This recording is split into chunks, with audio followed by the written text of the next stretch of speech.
ஐயனார் துணை சரியில்ல.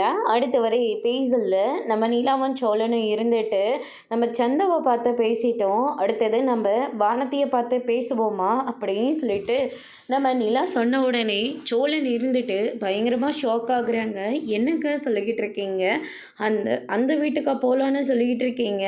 ஆமாம், பாண்டி ரொம்பவே வருத்தத்தோடு இருக்காரு. அதனால் பேசாமல் வானத்தையை பார்த்து நடக்கிற எல்லா விஷயத்தையும் சொல்லி புரிய வைக்கலாமே அப்படின்ற மாதிரி சொல்லிக்கிட்டு இருக்காங்க. நீங்கள் சொன்னால் அவங்க என்ன ஏற்றுக்கவா போகிறாங்க? பாண்டிக்கிட்டேயே அந்த வானதி இப்போ பேசாமல் இருக்கா, அவ்வளோ கோவத்தில் இருக்கா. இந்த மாதிரி சமயத்தில் நம்ம போய் பேசணும்னா இன்னும் கொஞ்சம் பிரச்சனை வேறு மாதிரி தான் போகும். அதனால் வேண்டாங்க அப்படின்ற மாதிரி சொல்லிக்கிட்டு இருக்காங்க. பரவாயில்ல, என்ன நடந்தாலும் சரி, பாண்டி வானதியை உண்மையாகவே விரும்பிட்டுருக்காரு. அவருக்கு நம்ம வானதியை தான் கல்யாணம் பண்ணி வச்சு ஆகணும். அதனால் வானதியை கொஞ்சம் பொறுமையாக இருக்க சொல்லலாமே அப்படின்ற மாதிரி சொல்லிட்டு இருக்காங்க.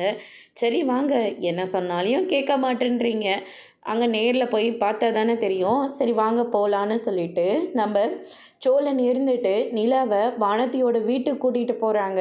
அங்கே போன உடனே நிலாவை பார்த்த உடனே மொத்த குடும்பமும் ஷாக் ஆகுறாங்க. வானதி இங்கே யார் வந்திருக்காங்கன்னு பாரு அப்படின்ற மாதிரி அவங்க அம்மா சொன்ன உடனே வானதி வெளியே வந்து பார்க்குறாங்க. பார்த்தா நிலா வந்து நிற்கிறாங்க. நீங்கள் எதுக்காக எங்கள் வீட்டுக்கு வந்தீங்க? உங்களால் தான் எனக்கும் பாண்டிக்கும் நடக்கிற இந்த கல்யாணம் நடக்காமல் போச்சு அப்படின்ற மாதிரி சொல்கிறாங்க. அதோட இன்னைக்கான பிரம்ம முடிச்சிருக்காங்க.